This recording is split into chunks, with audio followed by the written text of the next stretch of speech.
Hey Mel, Hey, how are you doing? I'm good, thanks. How are you going? I'm good. Good to see you finally. Yeah, you too, you too.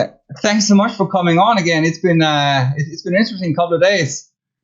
Oh, thank you so much for asking. I was so stoked, humbled, flattered, all that stuff. Yeah, it was. I think it was actually. I think it was through our mutual friend Steve Hanley, who I had him on the show a couple of weeks ago. Yeah, I saw that actually. He's a great artist. Yeah. Oh, he's absolutely fantastic. Has he done any ink for you as well? Or? No, he's always too busy. I've tried to ask him, so I think he'll get the hint now. Yeah, yeah, fantastic. He's watching. I can see as well. Hey, Steve. He turned in and gave us a couple of horns. Nice. Um, let's start out by just quickly have a chat about the intro song. Okay. What's that about? Lifeline. I collaborated with a producer here in Perth. I had some workings with him and stuff. So he sort of hit me up and said, let's write a song. And I was like, okay. So he was hooked up with EMI over in South Africa. He had a deal with them, a writer's deal with them. So I was like, yeah, this is a great opportunity. He's from South Africa originally. So I went into his studio and we banged out that track and another track. We didn't do anything with it. So it's kind of just sitting there. Why is that? It's a great song. Your vocals are so powerful. Oh, thank you. I was just a bit confused with this. I didn't know if I wanted to go down a solo artist track. I didn't know if I wanted to sort of try and sell myself as that. I love playing in a band. I love working with people and writing and stuff like that. So I kind of felt like it would be a bit of a lonely experience, and I was also just really confused about the style of music. I didn't know if I wanted to sort of launch out as a solo artist with that sort of style and genre. I probably wanted to go down a heavier path, really. And it's funny because whenever I let people listen to that track in particular, I'll be like, okay, well, it's really commercial, like, don't judge me. And then all these people are like, no, what's wrong with commercial? Commercial's good. Like, how do you sell music if it's not a little bit commercial, right? But I don't think I was brave enough, to be honest. Right. Well, Yeah. it's certainly quite different to the stuff you're doing with Ashes of Boredom, Right. which we'll get back into a bit later on. But look, what I usually like to do is try and go back and start from the beginning. So I'm really curious to see how you actually started your whole musical journey back in the day. I blame that entirely on my dad. Right. Yeah. I think, I was in my mum's womb, and she was taking me to gigs, you know what I'm saying? So, and then I came along and my dad was still playing. He was a big rocker, So he was up there with his big afro and his Gibson. He's like, charging away with it. And I used to go and watch them play, and I'd sit there and be at sound check, and when the kick drum was what I remember so vividly, like feeling it in my little chest. I was like, oh, I want to do this, And so Dad used to have like PAs set up at home, and I used to just steal the mic and scream into it. And yeah, definitely my dad was my number one influence into that. I knew very, very young that was where I was going to go, and there was no one going to stop me.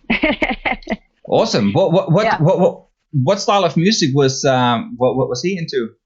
Dad, they played at that time when I was small. They were a rock band, so they were doing like, even before me actually, they were doing Uriah Heep and Led Zeppelin and Rainbow and all that heavy stuff, which is probably again another influence. Yeah, well, I've just put up some of the photos that you he's sent. gonna love it. Yeah, it's got his He's full got on a big killer afro. Yeah, it's wicked. It's funny, like my dad's Burmese, man, so you wouldn't think this Burmese man is gonna have this afro. Oh, he's so cute. It looks so. Were they only playing covers, or were they doing originals as well? They did some originals actually. They did this. I think they were on Channel 7 or Channel 9, I'm not sure, but anyway, they went on there. They did a performance of one of their songs. In fact, we were just talking about it the other day. He's got it on reel or I don't know, he's got a copy of it somewhere. So worthwhile watching. It's like such crap like production and stuff, but it's really great. Oh, I suppose, yeah, production back then compared to the opportunities you have today is like complete, like East and West. Like there's look, just everybody, yeah, absolutely. Like everybody has the opportunity to do something, high end quality these days. You can I can see you got a microphone and stuff, at the back. Like you'd be able to record perfectly commercial vocals at home now. Whereas back in the day, you had to sort of sit with your 4-track recorder, or you have to spend a lot of money having to go into a proper studio. Right, exactly. But it's there's something really special about that. I think that era, like the 70s, early 80s, etc. That Dad was sort of recording in and stuff. There's something really special about listening back to that. It's like I said, it's really organic and it's really true and pure. Do you know what I mean? There's no. Oh, absolutely. There's no sort of fake. You can't fake that. No. And I think that's probably one of the biggest differences between making music back then and making music now, is because back then, like so many recordings back then were actually recorded live. Right. So they went into the studio and they had to play as a band, whereas now it's layer upon layer upon layer, and you can sit and fine tune it nitty gritty. It's kind of the same as what we're doing here. We're doing this organic live interview instead of having everything set up with nice fancy lights and where's all that my stuff. Makeup person? Come on. Yeah, exactly. Where's my makeup person? So it's certainly such a different era. Speaking of, how are you dealing with the whole coronavirus stuff? Oh, look, it's had its challenges. I mean, obviously everyone's been affected by it. In such a massive way. I'm pretty thankful that we're in Australia and in Perth, being the most isolated city. So I think for us, we'll get back to good again, hopefully soon. But it definitely affects everything. We had shows. Ashes of Autumn had shows booked. They obviously cancelled. We were going to be supporting Warbirds this month. Nice. It was.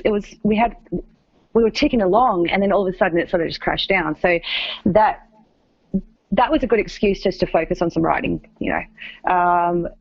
Having said that, I have felt a little bit uninspired. So it's like not much writing has been done lately. And also, I mean, I have a day job, so that was affected. So now I'm trying to do lessons via Skype and stuff. So that's an interesting process. Not my favorite, but. So what's your day job? I'm a music teacher at a music school. Oh, brilliant. Wow, that's convenient. Exactly right. But yeah, so that's obviously affected us greatly. The school is close to my home, but we can't obviously get all in the room. So I do like a crossover of teaching. I'll do private vocals, which is my main love, really. I do young kids, teaching them sort of introductory piano, and then I do this early childhood session, and it's like these young kids, and I didn't actually think I was going to sort of really enjoy doing that, but it's so cool because you kind of like this first port of call when it comes to music for these children, and some of these children are not raised in musical homes, so it's kind of like, okay, it's up to me to inspire these young kids to really want to sort of get into it, and I mean, they're young, they're like 2, and they're like thrashing with percussion and stuff, and it's more about creating a joyful experience for them and a really positive experience.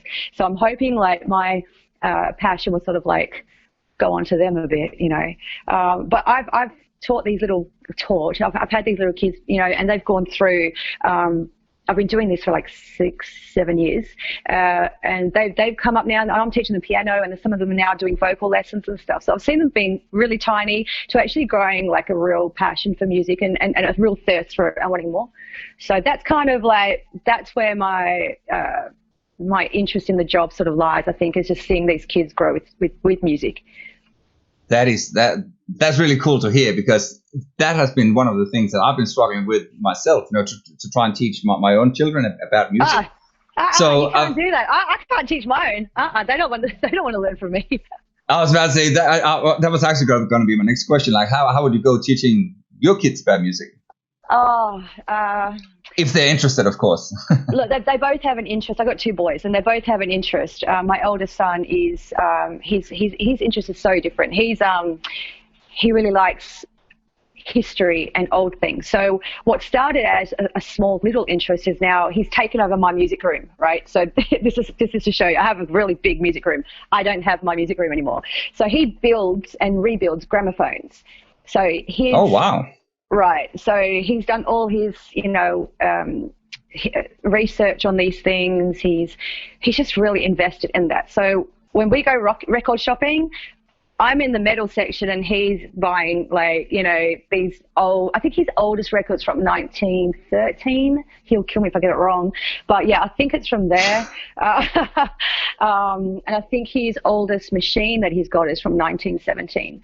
So all pre-war music. Wow. Yeah, like he's a really switched on kid, and he's actually going to be 16 this year. And he started into that interest when he was about 12. And now, he just puts people to shame with that sort of history when it comes to that music. So, yeah, whilst he doesn't play an instrument or anything like that, he is still, totally in there. That is so cool. Yeah, he's a really interesting kid. I shouldn't say kid, but he's my kid. But, people spin out on him a lot. I'll take him to record stores and he'll just throw down the whole history of that time. And I'll be like, huh? And he'll be like, how don't you know this? You're a musician. And I'm like, you made me feel so dumb. That's quite unique. But it's awesome that he has sort of a passion for vinyl, because that's sort of coming back now.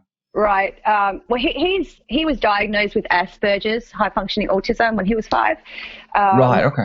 Yeah. So I bet then I didn't really know too much about that sort of thing, but obviously he's my son, so I'm going to research that, and I learned all about it. So I learned that they will generally, those people with that being diagnosed with Asperger's, they will generally have this vested interest in something, and they'll learn everything. And I mean, everything there is about that particular topic, and then they'll move on and sort of branch out.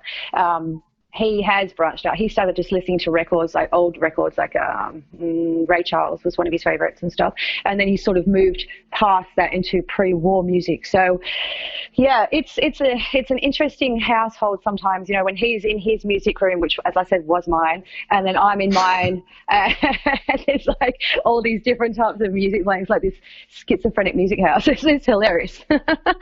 My youngest son, he's a very talented kid.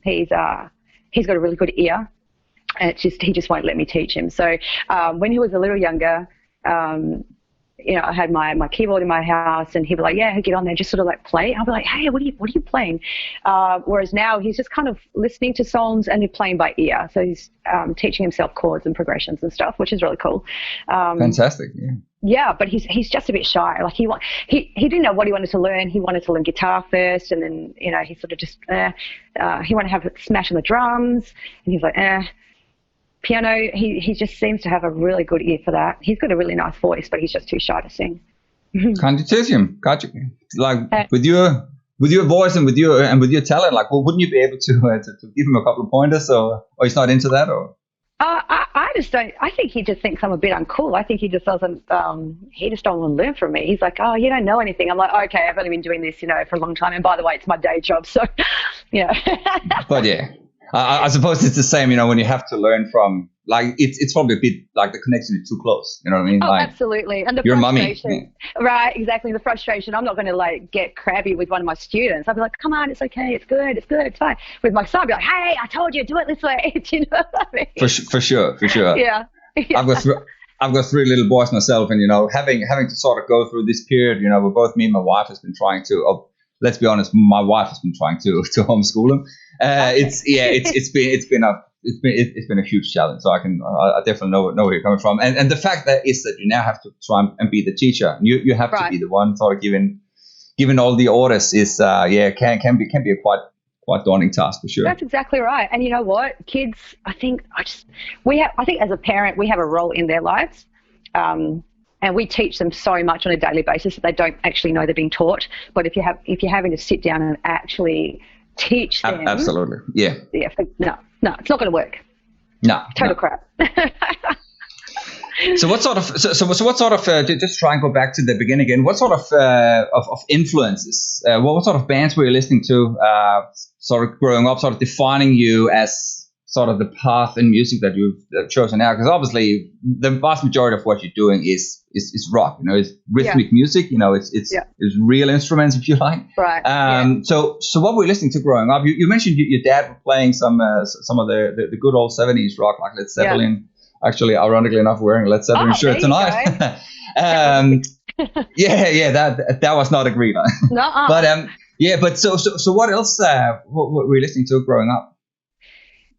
It's funny. I've gone through so many stages of being really into different types of music, and so when I was quite young, sort of really, and I'm talking young, obviously I was listening to what my parents had around the house, being influenced by that. My mum was like a hippie, right? So she was listening to The Doors and Janis Joplin and, that sort of vibe. So we had that rock element in my house, but then we also had this other vibe, which I love it. I mean, a lot of people hack on me for this, but I really dig country music, right? There's a definite place for country music in my world, absolutely. and again, that's from my dad. My dad used to, he would just sit there playing acoustic, and he'd just be jamming away and singing some Eagles song. And then I go, I learned how to harmonize here and sort of do that, So country music for me was a huge thing.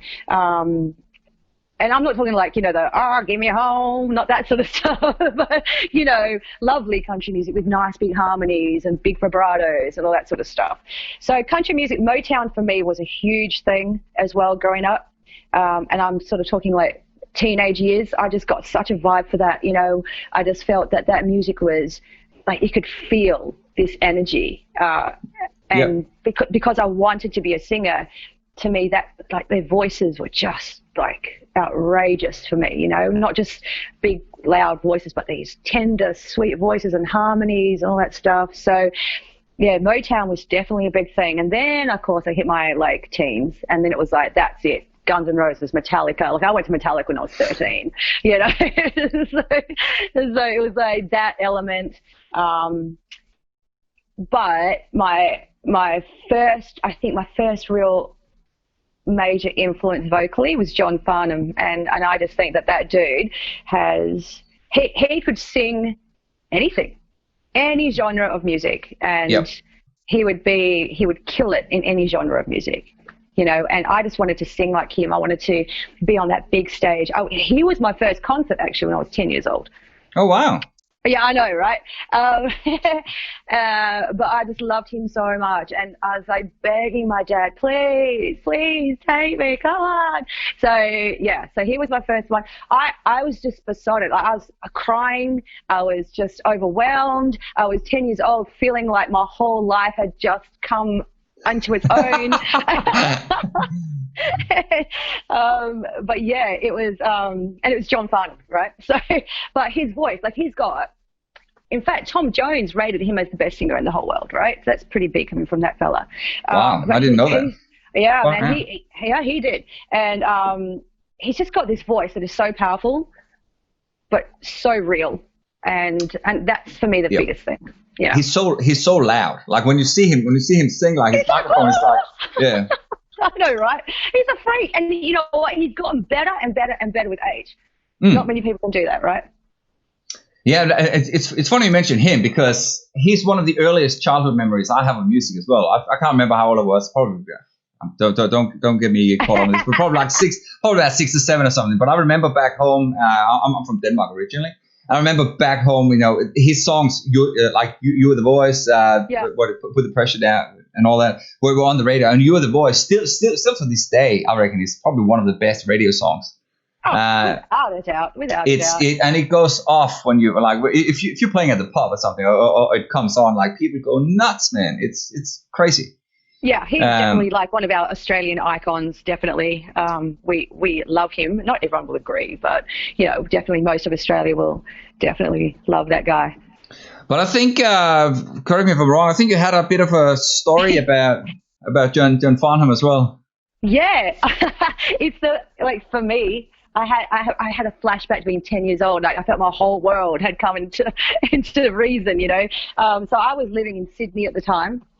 And the guy that I was dating when I was like 20 or whatever, he worked for Roland Music, and he supplied some backline stuff for that concert, right? Now I wasn't going to go to that show because I had a prior engagement anyways. So you remember that band Southern Sons? Jack Jones was singing. No, I don't think so. All right. Yeah, another Aussie band, and poor Jack, he used to get compared to John Farnham all the time vocally. He's a tremendous vocalist and guitarist as well, Jack Jones, and he was playing in the band, John Farnham's band. So my friend at the time knew Jack, so Jack's like, "Oi, just come to the show, whatever." So I was like, "Oh, okay, fine," thinking that's it. We'll go to the gig, watch the concert. It was his 50th birthday concert, so he had amazing Australian artists, Kate Sobrano, what's her name? Meryl Bainbridge, Ross Wilson, all these great Aussie artists, and they were all getting up there and singing some songs with him, and it was just really cool. Then after that, Jack had said, "Oh, look, he didn't say anything other than this. He said, I'm going to go back to the hotel and have a quiet brandy. You want to come?" Sure, no worries. So I go back. We're sitting in the lobby. And he goes, "Oh, look, just come in here." I was like, okay. We go into this other room, and there they all are. My mate, John Farnham, my idol, my super idol, who I have idolized my whole life, is just standing at the bar, having a cigar and having a brandy. And he just comes up and says, "Hey, I don't know you." And he starts chatting to me like we're old mates. And I was just like... That is gold, man. Was that just in the hotel? Yeah. So, because Jack, they were staying in the same hotel. So Jack's like, "Oh, look, come in here because, it's whatever." But he didn't tell me what was happening in the next room. So I walk in and there's all these people, Ross Wilson and all these amazing musicians that I, had looked up to, especially at that age, and I'm standing at the bar talking about my day with John Farnham. "Oh, yeah, I just went shopping and did this." Yeah, like, what an idiot. Like, I should have been like, "Listen, I want to be a singer. I want to, I should have been," but I wasn't. I couldn't. I was too starstruck. It was, he was a dude. But I think sometimes these big stars, sometimes they just want a bit of normality as well. I think they want to hear about you, like, what have you been up to? Instead of a more normal dude than him. He is just so he's just so down to earth. Like he you might not even know him, but he'd probably give you his shirt off his back. Do you know what I mean? He's just like a really really lovely dude. Yeah. Mm-hmm. I think actually a lot of famous people are, because at the end of the day they are just normal people like you and me. Yeah. And again, for them to come out and be appreciative, getting some feedback and actually catch up with the fans, they would be I'm just guessing it, but I'm sure they would get so many people, tapping them on the back all the time, asking for stuff. And so to actually just for you to come to, because you came for his birthday, is that right? Like it was his 50th birthday. Yeah, that was his thing. His son was there, all his family were there, and here's me, some chick from Perth, just like, "Hey, how you doing?"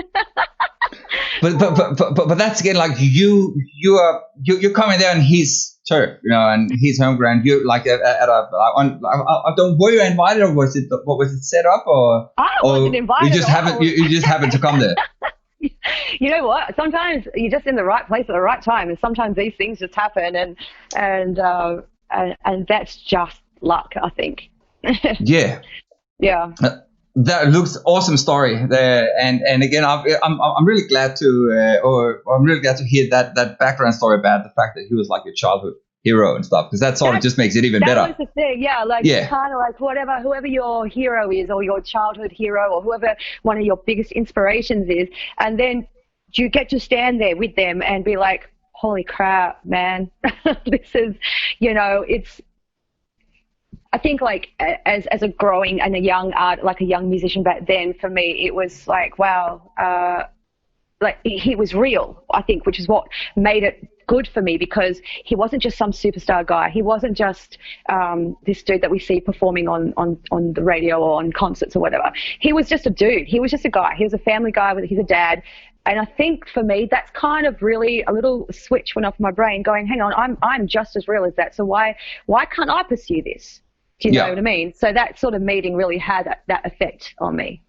So has that sort of been has that made you think more about the whole musical career after catching up with him and seeing that he was just a normal guy? Or Absolutely. It was like, it just made it.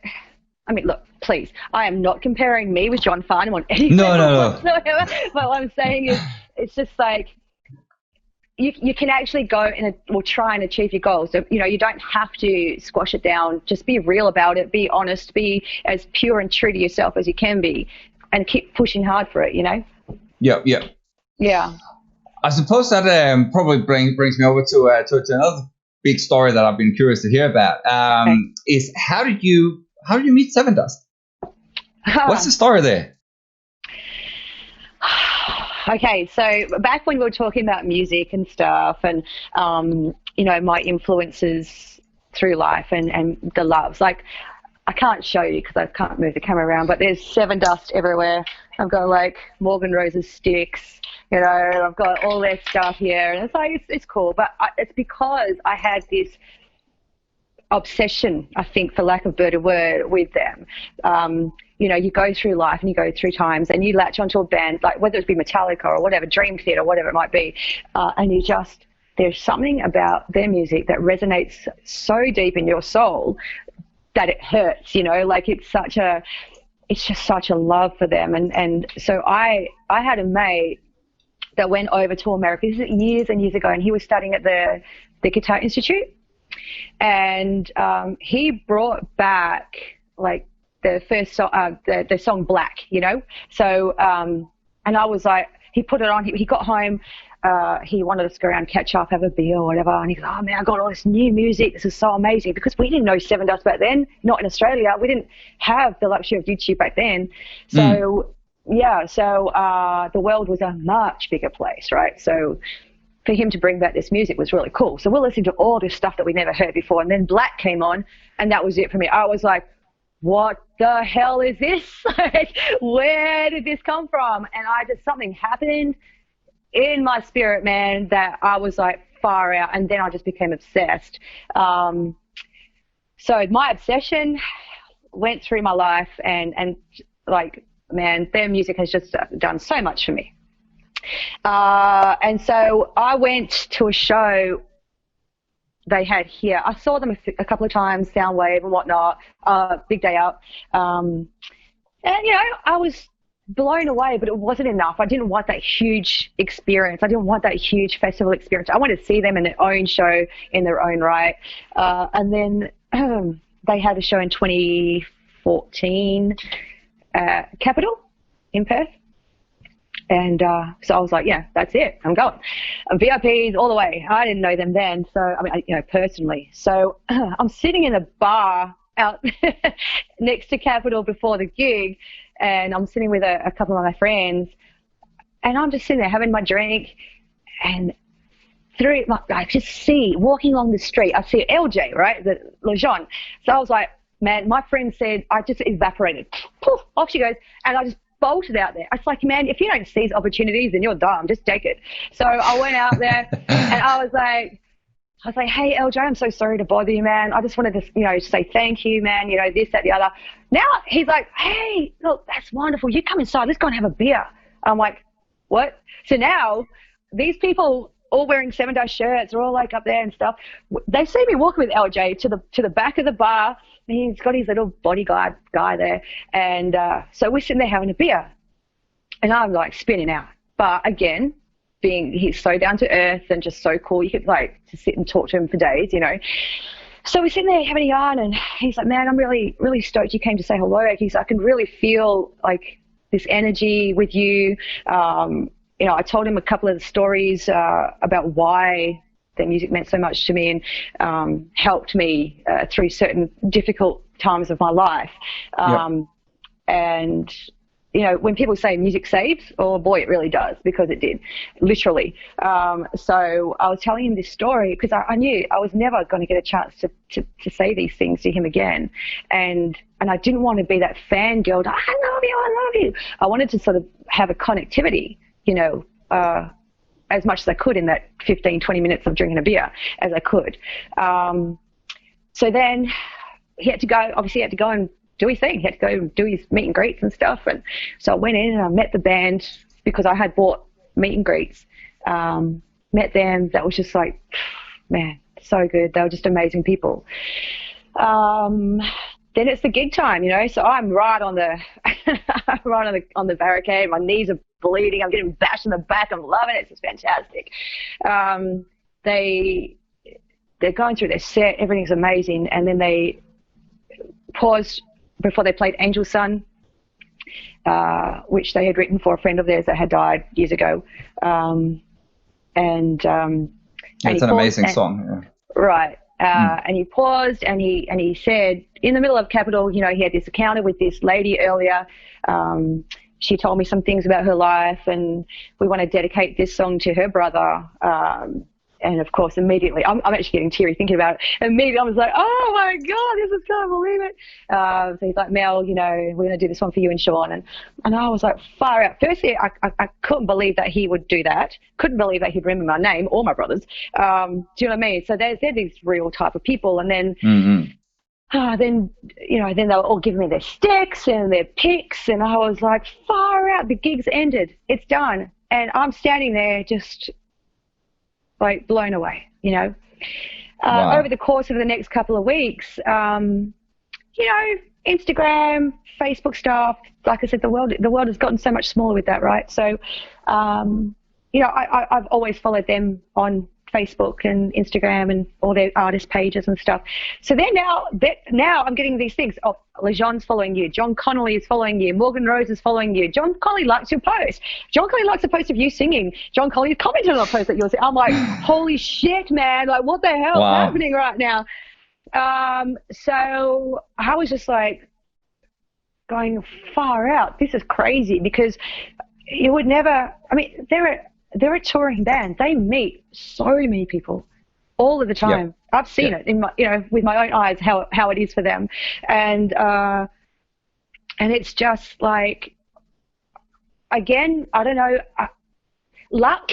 I don't know. I'm not sure what it comes down to. Whether it's just being a real person, that connectivity I was talking about earlier, it really matters with music, you know. And I think for them as artists, like they hear all the time, you're the best, yeah. But I think relaying a story that is so personal, I guess, and sort of being just really true about it. I don't know whether that was it. But yeah, so fast forward the years, and now it's like, okay, I'm coming over to see you guys. All right. Then they've dragged me up on stage. I'm singing with them, and it's like far out. This is like, I would never expect that. They didn't tell me that was going to happen again. Like, it just, LJ, come here. I'm on the barricade. So, no, come here. Getting quite shitty at me now. Like, come on. And I'm like, far out. So I go there thinking he wants to give me a hug or something. No, I've got these blooming security guys either side of me. I'm not little. Like, I'm 5'9.5", nearly 5'10". They're like, whoop, put me on the stage. And I was like, oh, boy, what now? That was in Albuquerque. And oh, wow. So we're in the States now. Right. So right. Okay, cool. I'm fast forwarding the years a bit because I don't want to bore you with all the chit chat about the. No, I love it. I love it. Yeah. Oh, just the building of friendships, obviously. So, you know, yeah. So anyways, now, I mean, I was going over there no matter what, because I wanted to, that was just when they released All I See Is War, that album. So that was their first, I went to the first 3 shows of that tour. So I was in Arizona at UFest, and then somewhere else after that, and then we went to Albuquerque. Oh, El Paso was the one before that, and then Albuquerque. So that was my last show on that tour because I was traveling around the States a little bit. So yeah, on the last thing, you know, we're hanging out, we're having a great old time, we're having dinner, we're having drinks, it's good. And then LJ just like chucked me on the stage. It's like, and you got to remember, man, I've been to 3 of their shows. I had screamed my butt off at all of their shows. I had no voice. I'd been drinking, late nights, all the stuff. Wow! So I'm sounding like all croaky. And then he points to me, points to John's mic. He goes, "Oh, you sing there." I'm going, oh, no. Oh, God. It's kind of that sink or swim moment, you know, and it's like I'm either going to flail or not. And so, all right, I'll take it. So I just started singing. That is such a good story, and it's ongoing. Is that right? Like because they played in Perth. Was it last year? Something? Yeah, it was April last year. They came to Australia. I flew over to Sydney and Melbourne to catch up with them. I wanted to get to as many shows as I could. They don't get down here that often, so. And it's always a bit of an expensive journey traveling to the States, right? So, yeah. I could imagine, yeah. Right. So I was trying to get my fix with them. And like I said, through the years, friendships have established, and it's not it's not fangirling stuff anymore. It's actually true, meaningful friendships. And so I'm grateful to be able to call them my friends, and also grateful that they are still making amazing music that I can go and watch them play. So when they did their show here at Capitol again, they need to kind of give a girl warning about this stuff. It's just, they can't just pull me on the stage. I'm already like 6 vodkas in, like, wow. But it happened again. So, they're fortunate enough, I was fortunate enough that they're so giving. So they're like, yeah, don't worry about your tickets. Here's your AAA passes, and here's this and here's that. And I'm like, far out. Okay, thank you. So yeah, I'm standing on the side of the stage. I love standing behind Morgan Rose. He is my all-time favorite drummer, and I'm not just saying that because he's my mate, but I'm saying that because that's just how I feel. And if anybody has ever stood behind a drummer like Morgan Rose, he's just quite incredible. He's a freak, actually. So I'm standing behind him. No, go ahead. Tell me about it. No, I was about to say, he's very energetic for sure. Like he's energetic, full on. Yeah. I don't think that guy's human. Seriously.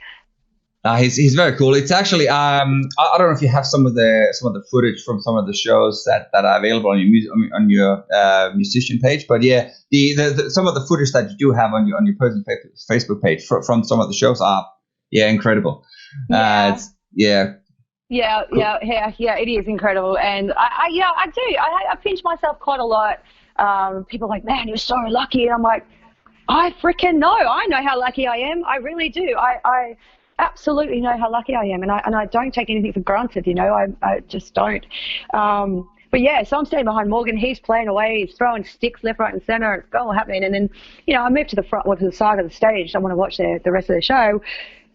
And then Vinny comes, bass player Vinny comes over. He's like, come on. I was like, oh, no, come on. LJ just comes around. Come on, you can sing this song. So it's Shine. And I'm like, so he's just passing the microphone backward and forward to me. I'm like, far out, dude. Like, there is nothing like being put on the spot. And it's like I said before, you either flail or you just try and do your best and hope to God that it doesn't suck too much. Because, people will be like, what the hell is she doing up there looking like a retard? Do you know what I mean? And it's not that thought goes through your mind when that's happening. It's more like, far out. And it's like, okay, fine, do it. But yeah, so that happened back here in Perth, and it was kind of nice to jump on a stage with them again. I wouldn't be shy to do it another time. But you would you would almost be sort of like a standard inclusion when they're playing in Perth or playing in Australia, I suppose. They should just announce you up front. You really need to get the band up and running so you guys can support them when they're back. Don't worry, I've hit them up. Don't worry. I've said to John quite a few times, hit us up. It's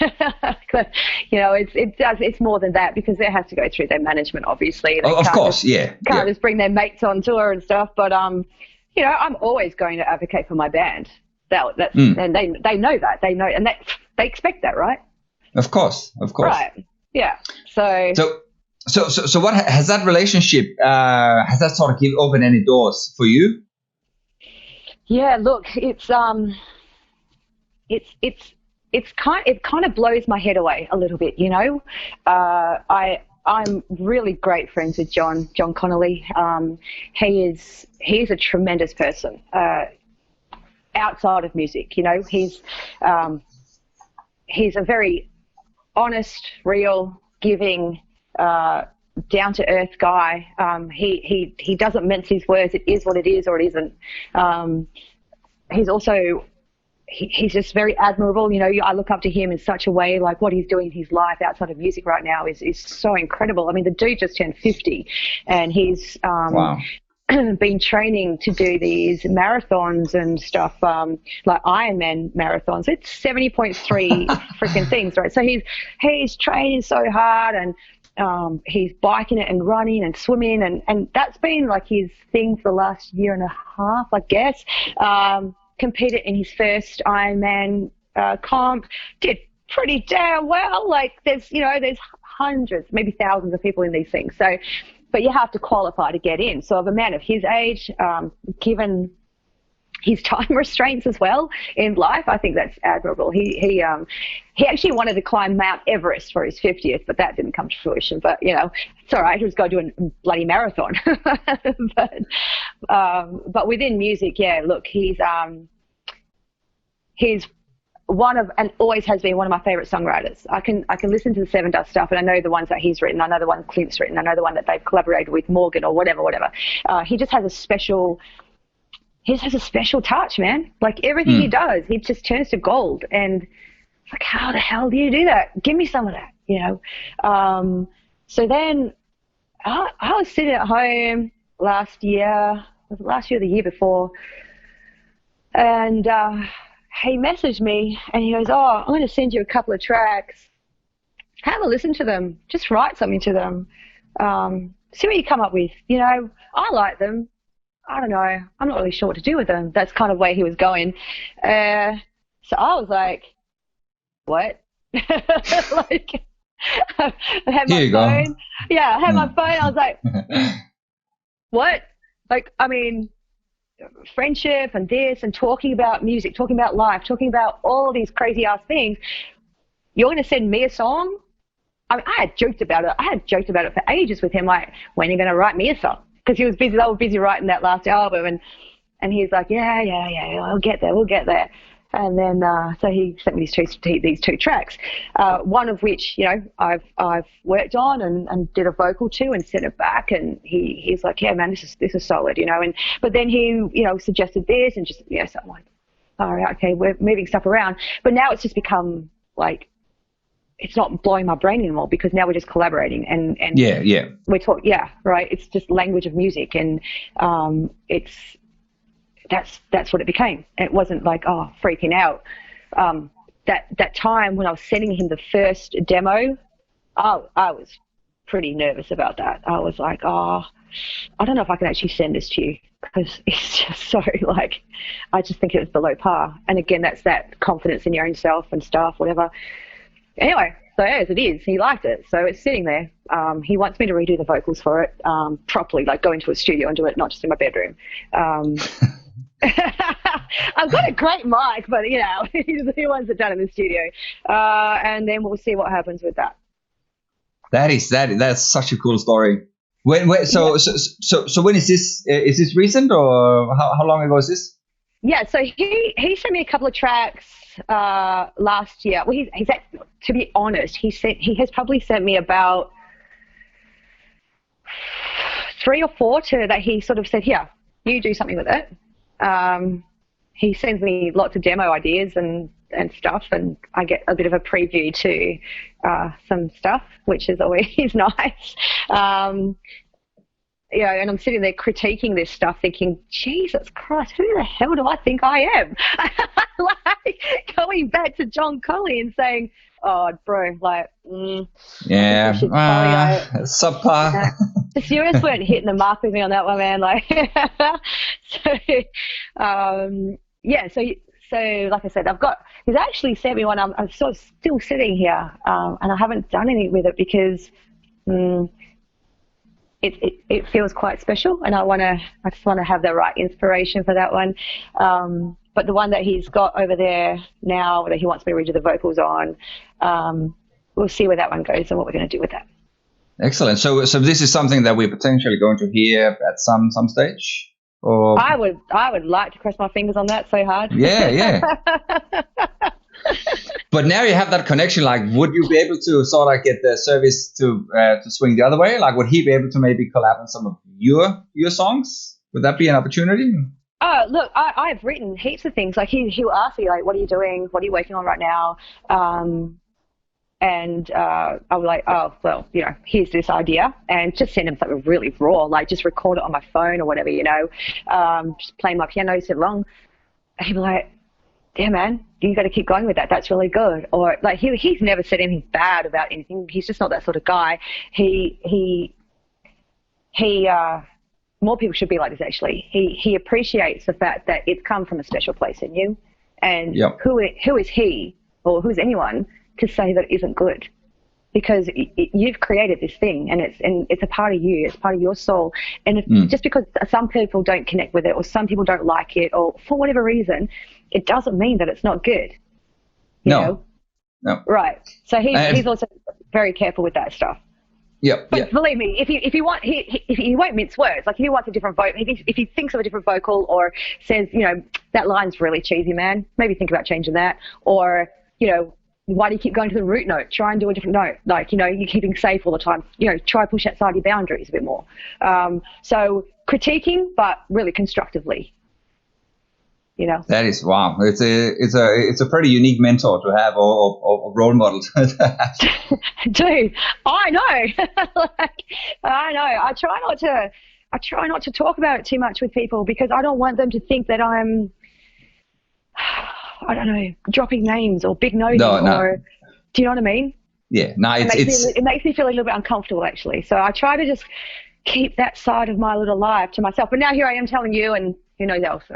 Oh. Yeah, no, but again, I think I understand exactly what you're saying. Obviously, it's something like you don't want to go around and sort of like brag about it, but at the same time, it is such an inspiring story. I'm actually a bit curious to sort of hear about the story that started it all, because you remember you said you were talking to LJ and you had this really personal story to go through with him.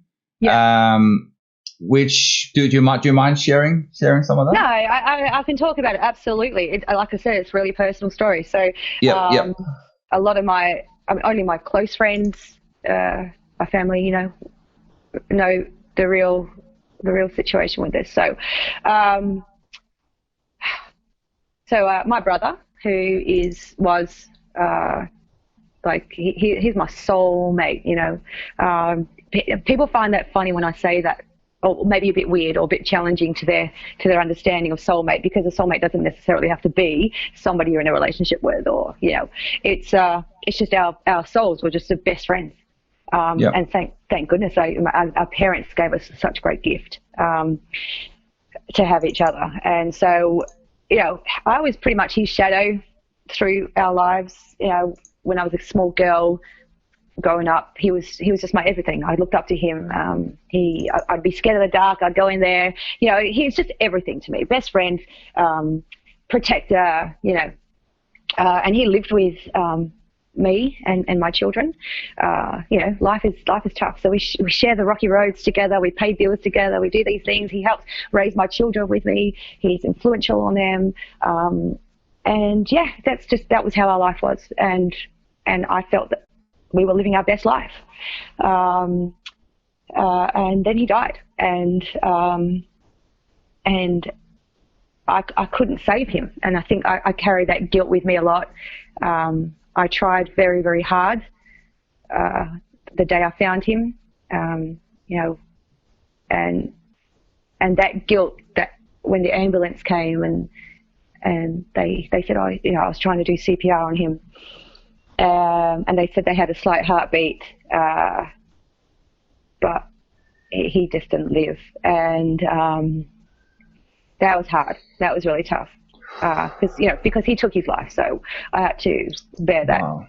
and carry that with me. And that was really hard, because I had no idea that was happening. I had no idea that was going on in his world. I had no idea that was going in his head. So, and I felt that, being as close as we were, that I probably should have picked up on that, or he should have told me about it, or whatever. But I think, men especially are some men, not all, I don't want to generalize, but, they want to just try and get through as best as they can, and not cause drama or upset or whatever. So for one fleeting moment, it was all too much, I guess, for him. So for me, having to do that and try and revive him and try to do those things left me with so many unanswered questions and so many things that I didn't understand, and all these emotions that I've never felt before. And I couldn't comprehend it. I kind of freaked out. Like for a solid year, I was just in shut down zombie mode. Probably drinking way too much. Not probably, absolutely.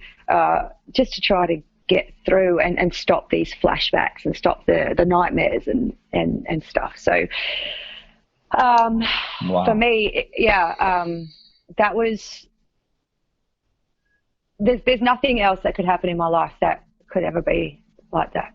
Finding him that day and stuff like that, it was pretty tough. So obviously my love for music was always there, and the love I have for Sevendust was always there. And when you're in this torn up, grief-stricken place, there's nothing that helps. There's nothing that makes it better. There's nothing that can bring him back. There's absolutely freaking nothing, right? So it's the loneliest place you could ever feel like being in, and so I went to, so I'm talking about this probably 4 months after he passed away, and I was probably in one of the lowest places I've ever been. And I was playing a Sevendust album, and it was their acoustic album, Southside Double Wide, and Rumblefish had come on. And I don't know if you know these songs. Yeah, I do, yeah. All right. So, their acoustic album was quite different. The way LJ sang that song is quite different to the studio album. So I'm in my bed, and all these horrible things are going through my brain, and I'm like, I just want this to stop. I want the flashbacks to stop. I want this pain to stop, because I felt like I couldn't breathe and I didn't want to be here anymore. And so in my brain, I'm like, okay, I'm just going to take some sleeping tablets. And I probably took too many. And then I was thinking, okay, if I just put a plastic bag over my head, then that will just end everything, and I won't feel this anymore. And I need that to happen, because I didn't want to feel what I was feeling anymore, because it was just too big, too much to take. And so there I'm lying in my bed. And you know what? The bad thing about this is that I didn't think about anybody else at that time, because I was being so selfish about my feelings, what I was going through, and how massive that was to me. I wasn't giving thought to my parents or my children. Like, what a selfish bitch, right? But I'm laying in my bed, taking too many sleeping tablets, falling asleep. And then LJ, get up. And I'm like, who the fuck is yelling at me, right? So I'm like, oh my God, I just want to go to sleep. I don't want to wake up. But then LJ's voice, get up. And I'm like, holy shit, what the fuck am I doing? I really had that moment of, oh my God. So get up, and I'm like, whoa, smashing myself around the head, and I'm, all over the place, and thinking, oh my gosh, I've taken so many tablets, I'll have to go and make myself sick, right, to bring these things up. So I'll go through all these processes. And then I go back to my room, I look into my children, I'm like, far out, what the hell has happened to me? Where am I? I almost lost myself in grief, and I went back to my bedroom, and I was like, wow, okay, I really need to get some help for this stuff, for this grief thing. And, if that song hadn't come on and they were just playing their mellow, nice stuff, I could have just gone to sleep, maybe not have woken up. But so that's why I felt it so important to thank LJ. Wow. It's just the timing of that thing. Like, that album was just playing through. I didn't specifically put that song on. It's not really a bedtime song. So when that song happened, it was like, get up. It was like, holy shit. Like, my whole soul was like shaking.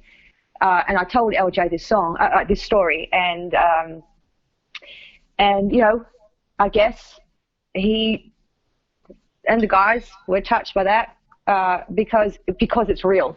Like, it's not something that you make up, It's powerful. Yeah. Yeah, It was a real thing. So when I said before that music can save you, yes, of course it can. It can save you in many ways, literally and emotionally. And so through that time, I think I was just writing so much. And I'm not going to say so much crap, because it's not crap, because it was my emotions and my feelings. And whilst I probably won't release anything, maybe one or two from that time, I'm still writing songs about that time and my experiences, because that will never end for me. And as I move through that grief process, my outlook on things will change. Maybe one day I'll forgive him. Maybe one day I won't. And maybe I'll hate him even more one day. I don't know. So I just use these feelings. I mean, not every song I write is about that, obviously.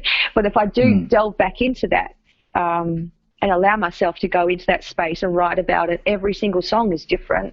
And there's a different approach to it. Sometimes it's just, oh my God, I miss you so much, that sort of vibe.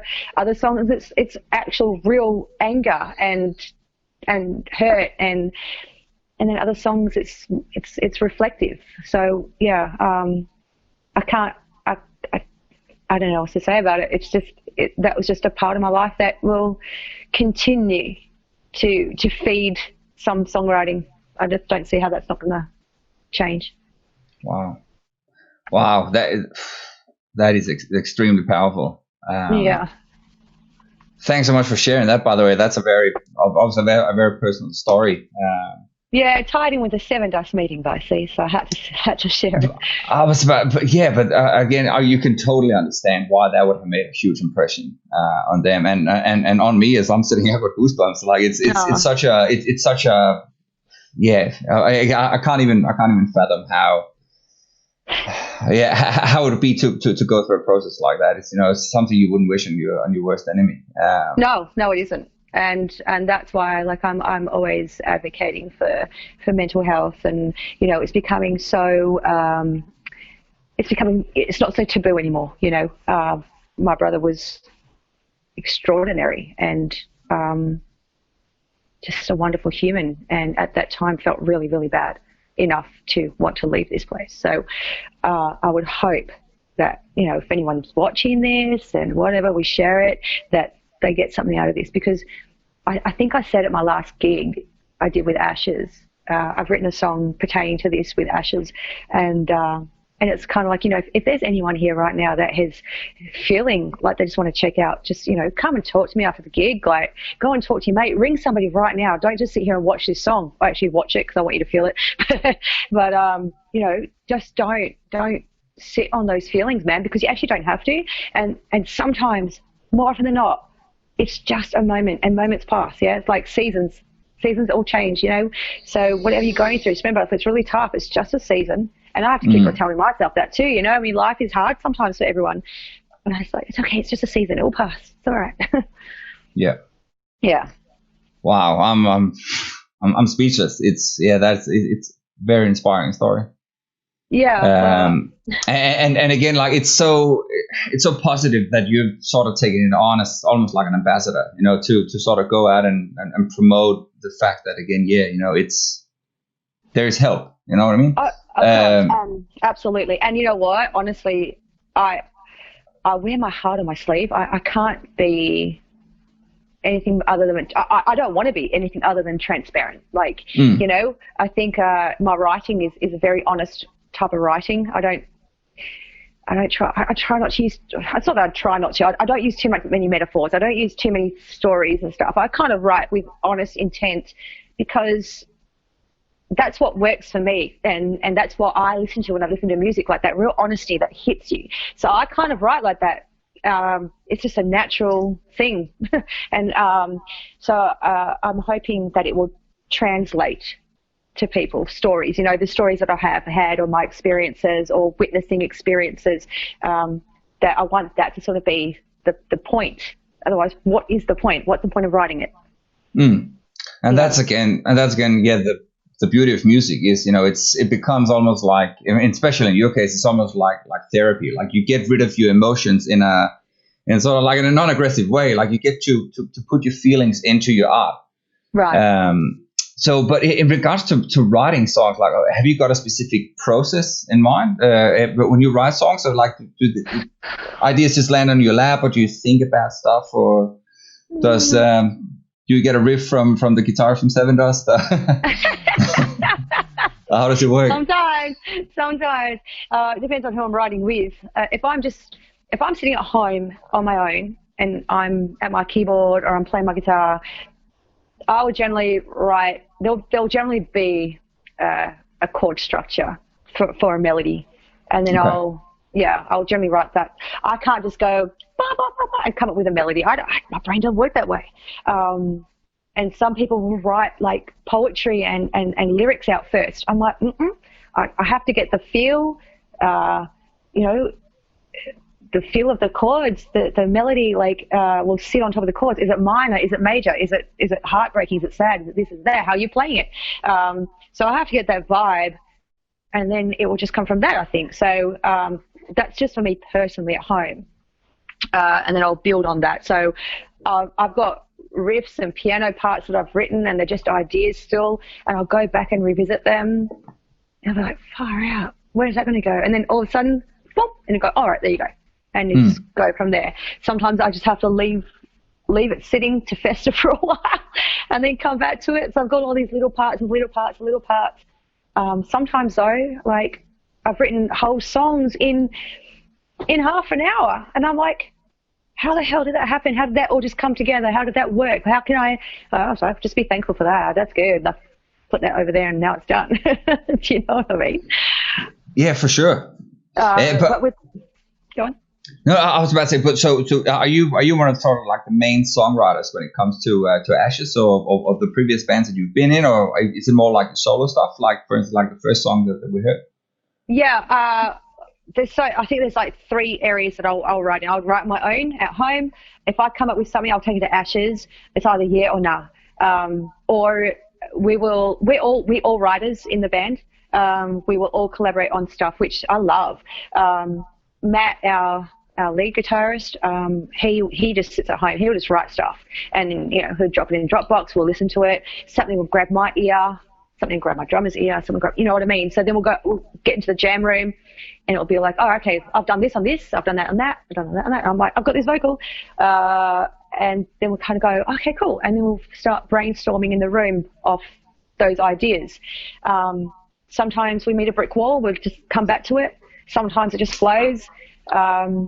But yeah, we're all very collaborative in this band, which is, I love that. I love the fact that 5 people are giving to a whole unit. Like, it's like, we all make up the ingredients of a band, and I'd like to feel that this lineup is very, very new. Our bass player left a couple of months ago, so we've got a new bass player in, but he's awesome. He's like, because of the COVID thing, we just had our first jam with him. We basically said, okay, audition for the band, send us a video, scrutinizing the video a lot. And just seeing how he was playing. He had a great feel, great sound, even you could, on video. And I was like, yeah, this is cool. I think this guy's going to fit.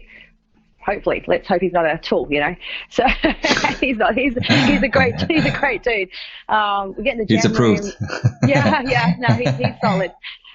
We get in the jam room, and our drummer was like, dude, it's like you've always played with us. It's like that fit that just happens, and he's got wicked harmonies as well. So I've got a, I can, my voice is pretty high, so he can fit and blend really well through there. So yeah, I'm so stoked to have him on board. I can feel that there's going to be some really good things happening with this lineup.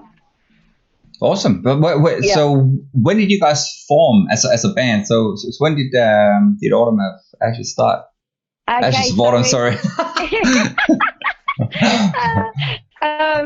So last year I got asked to do a Chris Cornell tribute. Right, here in Perth. Yeah, that's weird to me. Like, I'm a chick, right? And they wanted 3 singers. So Kev from Hail Mary is one of the singers, and me and Rob from Electric State. There you go, guys. Gave you a shout out. Oi. So it was, the three main singers, and then the band. And man, this band the band is amazing. You've got some great players in there. And at that time, I hadn't really been doing a whole heap. Like, I just hadn't. I'd been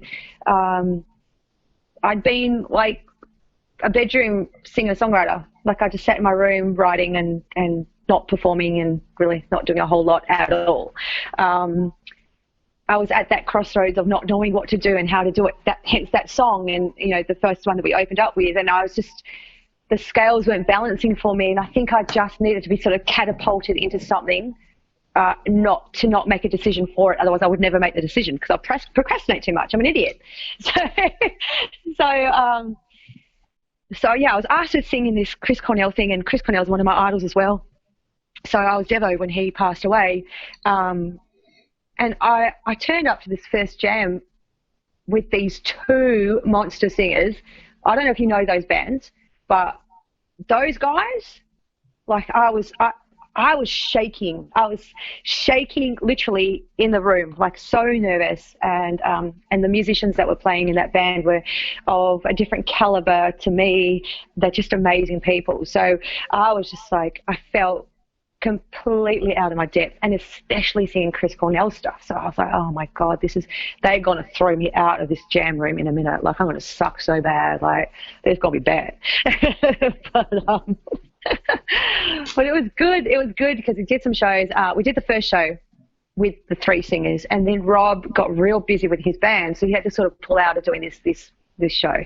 And it was through Rob that I got connected with my drummer. Rob was like, man, my mate's needing a singer. Their guys just left and blah, blah, blah. And I was like, oh, okay. Really feeling like just incapable, like just so not good enough, and just kind of was like, oh, all right, send me through the info. Anyway, so he sent me a message up with my drummer Ferret on Messenger, so we could just sort of have a chat. So Ferret was like, oh, I'll just shoot you through our EP. And at that time, the band was called the Midnight Revolver. Now, I listened to it and I liked it, but I thought there's no way I can do that shit because it's punk. It was like a punk rock thing and stuff. And right. Hearing like the way that this guy was singing was just so not my buzz at all. Like, it just was not. Ferret was saying to me, he's like, look, when you come for a jam, just learn the songs, do it your way. Don't worry about what he's doing. Don't worry about that. You just be as creative as you want. So he's just giving you all this room to move. So with a couple of songs, I just changed them completely. I mean, I still kept the main sort of part, I guess, the main sort of verse melodies and stuff. Choruses, no.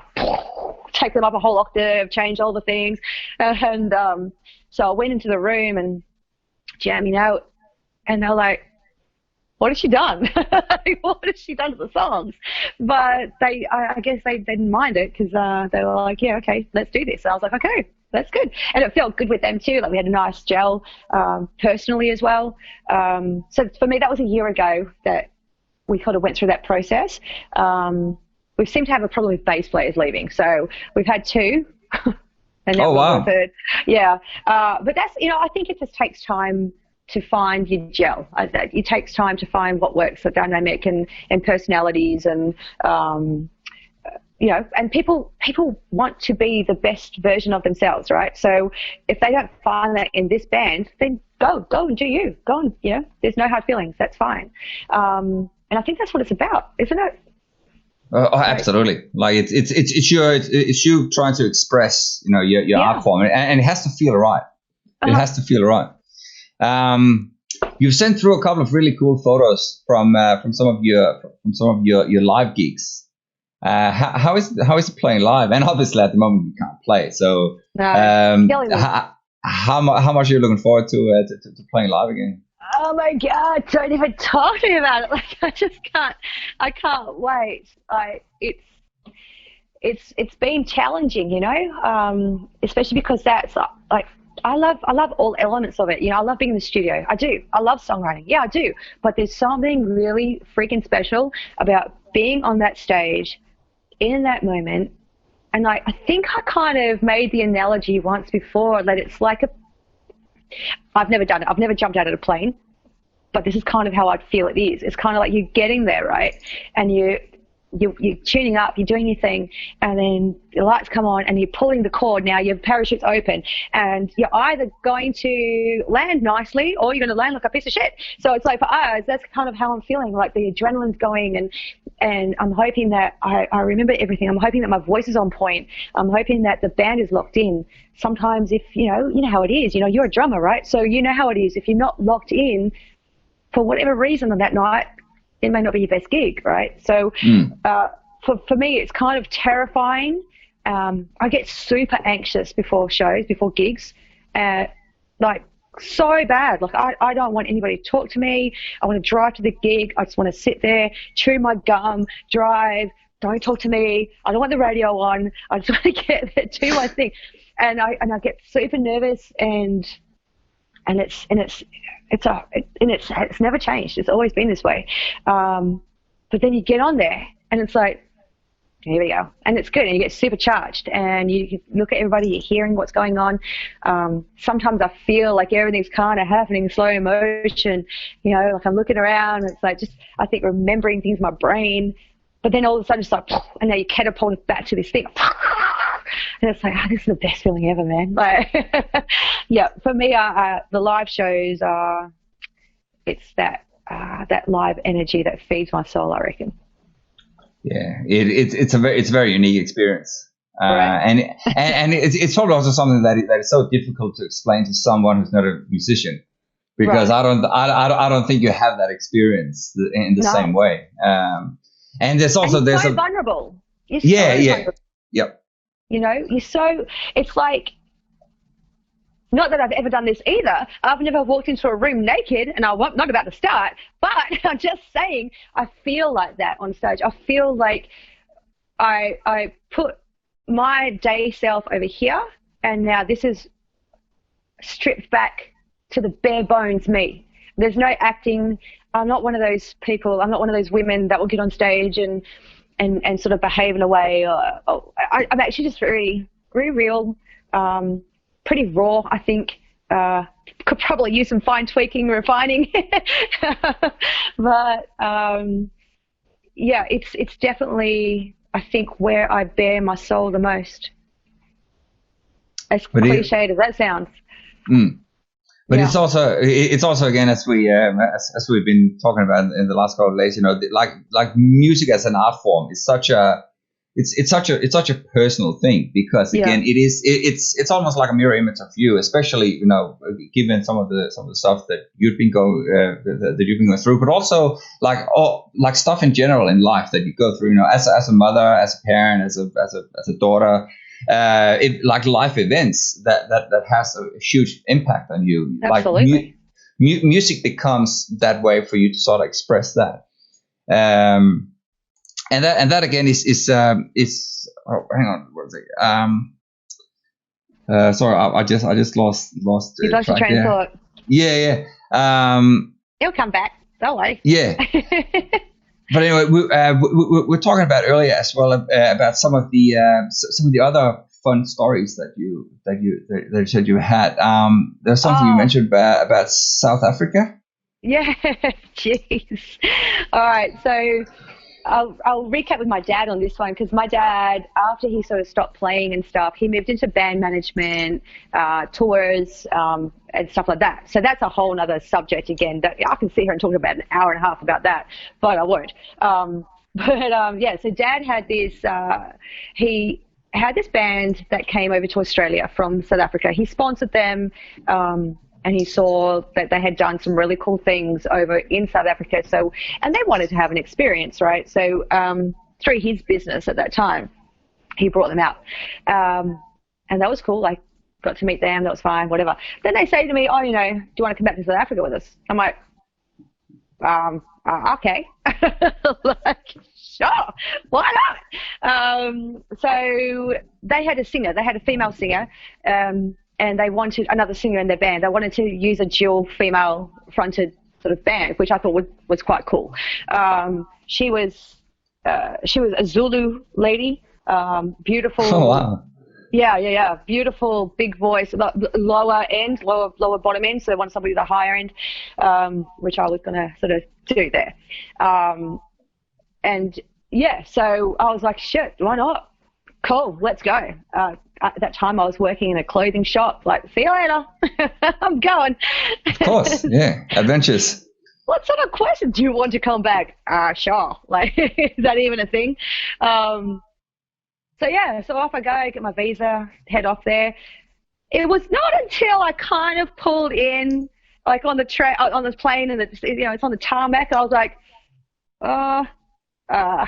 what have I done? What am I doing here? Yeah. Right. So they had already flown back. So they'd come into Joburg and pick me up from the airport. And it's 5:30 in the morning, right? Now she lived in a township called, like, just out of Pretoria. So there's Johannesburg, the city, and then there's those townships where more of the non-white South Africans would live, and it was very, very poor areas. She had a house, but she still lived there with her mom and whatnot. So, but as you're driving into the township, you see it's like shanty places. It's like tin, like corrugated iron, little huts and stuff. Now, at 5:30 in the morning, I'm tired. I have not slept at all on this plane ride, right? I'm like looking around going, what the hell? There are people standing on the side of the road. I'm talking side of the road, like dust, gravel roads. They're chopping off chicken heads, ducks and stuff. Like, things are flying everywhere. I'm like, oh, for God's sake. And things hanging up. They've got big pots cooking stuff. And I'm like, where does a band play here? Like, what the hell is this? Like, that was my first introduction, like the township. I was like, oh my God, this is crazy. But okay, let's go. So yeah, she had to go to her place, and then we sort of had a house in Johannesburg where the whole band lived. So that was cool. Like, it was massive house, just massive. And they had servants and stuff, which I was not used to. Like, oh wow. Yeah, right. I mean, just for them to get money, like, they need to look after their families, right? So it's like they'd come in, they'd do their things, cooking, cleaning every day. I'd be like, don't worry, I can make my bed. I was raised well. It's okay. Don't worry. Like, I felt awkward about that stuff. So, yeah, but one experience. And then, so we were bases in Johannesburg. We're touring around. So we're going to different places like Cape Town, Enfangeni, Durban, going to all these different places, doing these different shows and stuff. And we were on the way to Enfangeni, right? So we're leaving. This is the first lot of shows that we're going to. So we had our car, like me, the singer, and her partner who played in the band, who was the guitarist. We were in this car. The other guys were in a van behind us with all our gear, thank God. And in the car that we were traveling, it was just like, a couple of bags and clothes and stuff, but all the gear was in the back van. So we're driving, and we stopped at the lights, and I'm in the back seat. I'm like, yeah, look at us, in South Africa. Yeah, look at. And we stopped at the lights, which they call traffic lights robots. Go figure. So we stopped at the robots. And now I'm trying to think about how it was. She was driving, so she had her front window down. I was in the back behind her, and the guy on that side, on the passenger side, had his window up. So these dudes, they went to his side. They knocked on the door, like, and he's like, no, because lots of people trying to sell you stuff, Mm. So they're like, big blue and massive guns, like, get out. I mean, they're talking their language. I couldn't understand it. I'm like, what the fuck is going on here? I'm just in the back, like, watching it all unfold, thinking, this is not real. This is not real. So they've come around to her side, grabbed her by the throat, pulled her out.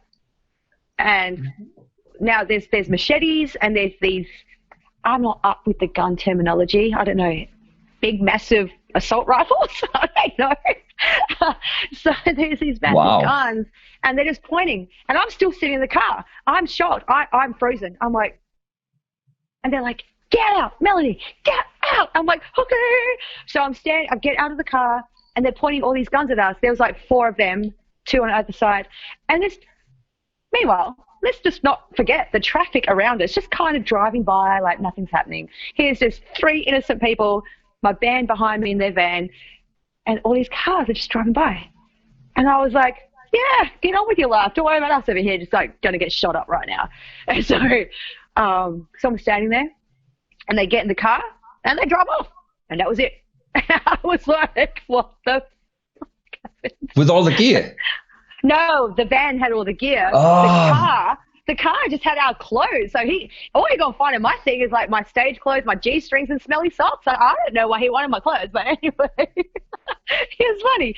So yeah, they took our car, and we had to squeeze in, the van in amongst the gear there. But lucky they didn't get the gear. They just took the car. It was like, because we were the first car in line at the traffic lights. Thankfully, it wasn't the van. So otherwise they'd have all the gear. So yeah, so we were the first car. They just obviously needed a car to carry their guns or something. I don't know, but that was a very shocking experience for me. Like, oh, I could imagine. Yeah. Like, it's kind of like you get back in the car, in the van, and it's like, oh well, that happened, but we're good. And I'm like, they just had guns and knives and and it was like, it took me about half an hour before I kind of just realized, like, holy shit, like my life could have just stopped there and then. Like I could have said something. I have that tendency to say stupid things at the wrong time. I could have said it. They could have shot me. That's like I left my mouth shut. Yeah. So what happened after? Did you guys just continue on to the gig, or what happened? Nothing. They were like, whatever. Yeah, it's just a stop on the way. Yeah. It's like just the South Africa. That's just what happened. So yeah, so that happened. I was only car hijacked once there, so that's good. But it's that's convenient. That was Fremantle on an afternoon here. Full experience, right? So so I had that, and then we played gigs behind cages, for our safety. So they had like what looked like cricket nets, that you're practicing cricket nets. Yeah. That wiring. Yeah. So that was kind of, here's the stage and here's the netting in front of you. Your wedges are there, and you fold back and stuff. And it's all people like throwing stuff and chairs and. I don't know. What? It was stuff. Yeah, man. I was like, what the hell? Like, they just get so smashed and so off their heads, and fights will just break out, and chairs, everything, you name it. That's why they had plastic cups back then as well. But yeah, behind cages. There's about 5 venues I played in behind cages. Crazy. It's like, y'all need some mental health help. You need to go to anger management or something. So it wasn't to protect you from the wildlife. It wasn't like you were somehow in a scene of Tiger King or something. I probably would have been safer. Yeah. No, it's just the people, because of that. It was it was after apartheid, so it was still a lot of tumultuous behavior going on there, I guess. So it's a while ago. Yeah, it was a while ago now. Well, it was a long while after apartheid, but it was still just after. But there's still, stuff going on there, and I think it's going to be a country that will always have that stuff going on there, no matter what. It's a bit corrupt, and people are a bit, crazy over there. So. Yeah, I could imagine it would definitely be sort of different to playing a gig in the capital in Perth. You know what I mean? Oh please! Oh my gosh, we're so spoiled over here. We're so spoiled, But I love that. I love that I've had this experience. These experiences, because it's it's unlike anything else. It's wild. Oh, absolutely. Right. That is wild. It's crazy, man. We've been talking for about an hour and a half already. Can you believe it? I've been the one blabbering on. No, but it's super inspiring to hear your story. And again, there's obviously you have some pretty deep stories to bring on there. Yeah, but it was funny. I was talking with the guy Kev that I was singing with in the other band. He's like, man, you ever thought about writing a book? Like, you've got so much shit that's happening in your life, right? I was just about to say that. Yeah, that is something that. Yeah. The book is the music. That's the book. That's the novel. It's just got melody. True. I was about to say, just checking out here. See, there is a couple of people that have commented. By the way, if anyone who's currently watching, if you have any questions for Mel, you can put them in. I don't think we'll be too far away from doing a little Q&A. Okay. So if there is any funny questions about Mel and her adventures, please feel free to comment below. There's one thing that I'm a bit curious about. That is some of your we're talking about sort of as a musician. If there's anything in hindsight, is there anything that you would have done different? If you could go back, say 10, 15 years, and rewrite some of the stuff, is there any decisions that have made a huge impact moving forward? So almost like the butterfly effect. Say if you could have changed this, something else would have looked different today. Right. Right. I always tend to not think like that. I always tend to be accepting of the decisions I've made because they've led me to be right where I need to be right now. But I will still talk about that now. Like, I guess for me,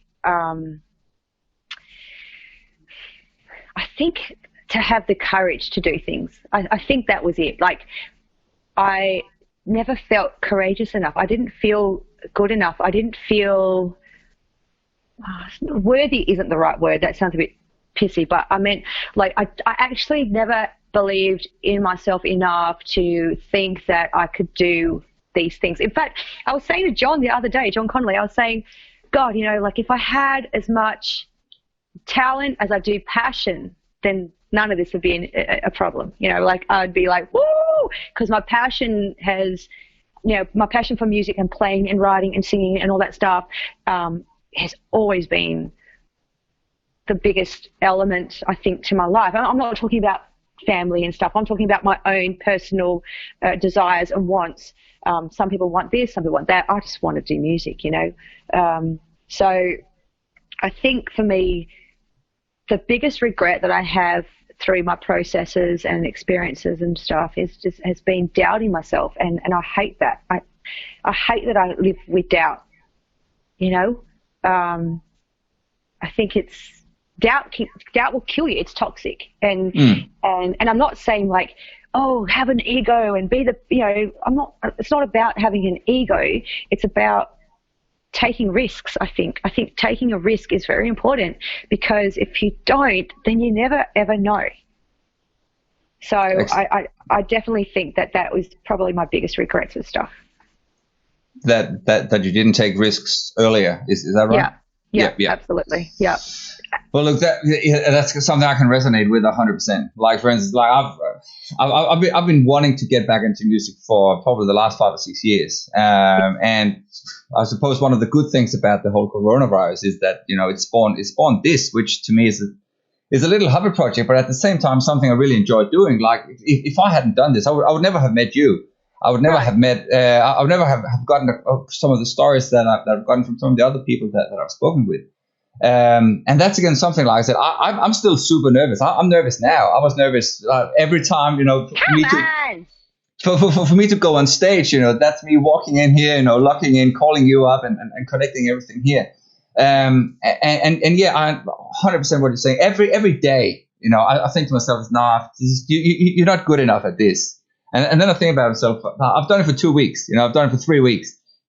Like if you keep saying that to yourself and it's just one more, I'm just going to keep going, then eventually you're going to learn. Like you didn't wake up one day and had this amazing voice. I didn't just wake up one day and could play the drums. It takes practice.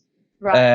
And what you're saying about doubt, it's 100% true. You need persistence. You need belief, I suppose, at the end of the day. It's sort of like the opposite of doubt. Like you need to believe in yourself. Yeah. And what you have, like you have a gift. It's so easy to hear on the songs that I've heard you sing so far. You have such a powerful voice. Oh, so I think maybe sort of given what you're saying so far, playing in a band is probably easier because you have a group of, you have 5 people to rely on, so you're accountable for them as well. Of course, going back to that solo thing where I was like sitting there going, I don't know if I can do this. This is it's too hard, and even it's funny, even just touching on Ashes again. It's like talking about promo stuff, and we had some feedback from a really well-respected person that we admire a lot. And he was saying, Mel, you need to be more at the front. You need to be more this and more. I'm like, I just want to stay in my safe zone with my guys. I don't actually need to put myself out there. And he goes, well, you do. You're the lead singer of the band. And I'm like, yeah, that's what happens at the gigs. And he's like, no, that's what happens when you sit in front of your band. And that's what happens when you put Ashes of Autumn label on you. You're the front of the band. You need to be out there. You need to be comfortable enough with that. And that for me is like quite challenging because I love being a singer in a band. It's just the other stuff that's awkward. And even like going into this with you, I was like, I don't know if I can do this. This is like, I don't know. But, it's different. It's only you and I can't see anybody else or whatever, so it's fine. It's just like having a chat. But yeah, just making it, I think, an extension of yourself. Like, be your true self, always 100% your true self. Just make it an extension of yourself, and then I think that would work. I'm so happy that you've been doing these interviews, by the way. I'm really stoked. Yeah. And don't stop. Yeah. No, I keep telling myself just to keep going because, again, every time I've spoken to someone, I pick up a new song, which I hear some new music, which to me is a gift, and I hear new stories.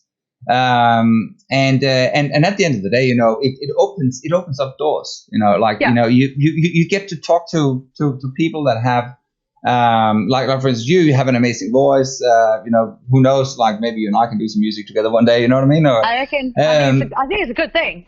yeah. And again, it's really interesting to have a chat to people, and how it all started was simply because, you all have to stay inside, right. or about 3 weeks ago when it all started. So, this is the only way to sort of, have that communication. Well, for me, I've been in self-isolation for about, away from the school, I think, I would say, for maybe 9 weeks. Not far out. Yeah, exactly. So for me, it's like, because of prior health issues and this and that, the other, I have to be like super careful. And of course, working with children and multiple people every day and stuff, it's like I have to be really, really careful. So yeah, 2 months, and I've just been in here at my house, just like far out. Recently, my mom came over, and like I get up like of the morning, I have a shower, put my clothes on, put my makeup on, like I'm going out for the day, and she's like, what you're dressed up for? I'm like, I ain't gonna be one of those tracksuit wearing people. That's not me. I'm getting up to look like I'm going to a gig. I think I've had like wearing track pants for like multiple days in a row. That's how crazy you are. That's how I grew this big beard. Like I usually sort of like having this 2 or 3 day growth. I've just let it grow, just go with the flow. Right. I've been keeping mine intact, so yeah, I can't compete with you. Yeah. That's awesome, man. There's quite a few people commenting here. Really? Okay. Yeah. Let's try and have a look here. We've got Kelly Lee is asking, what's the biggest crowd you've ever performed in front of? That was in South Africa. Behind cages and. No, we did it like on a it's like a big football field, massive stadium thing. I think 22,000 maybe. I think. Wow. Yeah. So that must be pretty amazing. That was bananas, man. That was so stupid bananas. Like it was like incomprehensible. Like it was like you walk out like holy shit, and you don't even have time to really take it all in. I think it's like it's just so massive, and it's like because if you were just standing there looking out, you'd be like, wow, look at all these crazy people, like whoa, whoa, whoa. But because you're playing and you're trying to do your thing, you kind of get in your space. I don't know if that's for other people, not sure, but it was for me. Yeah, for sure. We've got again here. You rock, so proud of. So Trent is saying that you rock, and he's very proud to call you his friend on behalf of all. He's a wonderful person. On behalf of all the Majestic crew, so there's Love you guys. of a shout out Where would we there. be without our crews? I love my crew. They're just the best, and they are the biggest supporters, man. And that's like, you have friends, and then you have friends, right? My friends, they are my core friends. My other friends, who are like-minded musicians or whatever, they there's the differences, right? My friends will love me. They'll come to my gigs. They support me, encourage me, all that stuff. My friends, they won't even like a freaking song I posted. They won't even come to my gigs. Yeah. Right? It's funny. Yep. And they're your music friends. And they cannot get on board with anything that you're achieving or trying to promote. And I'm like, what is wrong with you?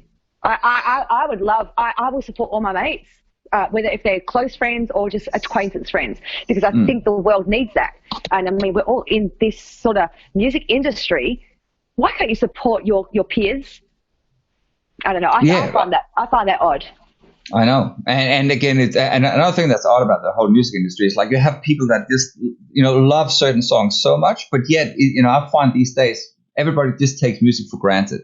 Right? Nobody feels like they need to pay for it because it's available everywhere, and you can spend months, years, sometimes putting an album or putting songs together, and people are just like, yeah.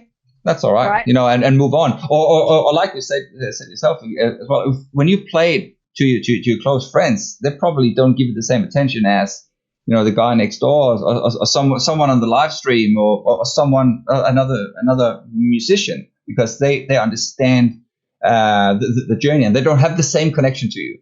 Right. And I think that might be that's how I've experienced it anyway. If you have your friends and you're too close and you play something like you said, they'll be like, move on. Well, I know it's weird to me, but it's kind of like you go through these processes. You've done a lot of stuff in your experience as well, so that you're so giving, and like you could be in a studio, you could be trying to record a song that is so meaningful to you, and like I said before we were chatting, like it's part of your soul, right? And you could be like, as a singer, like you could be trying to sing that and you're feeling it in the emotion, and then you can burst into tears, and of course you can't sing when you're crying, like you just can't. And it's like people don't see that stuff.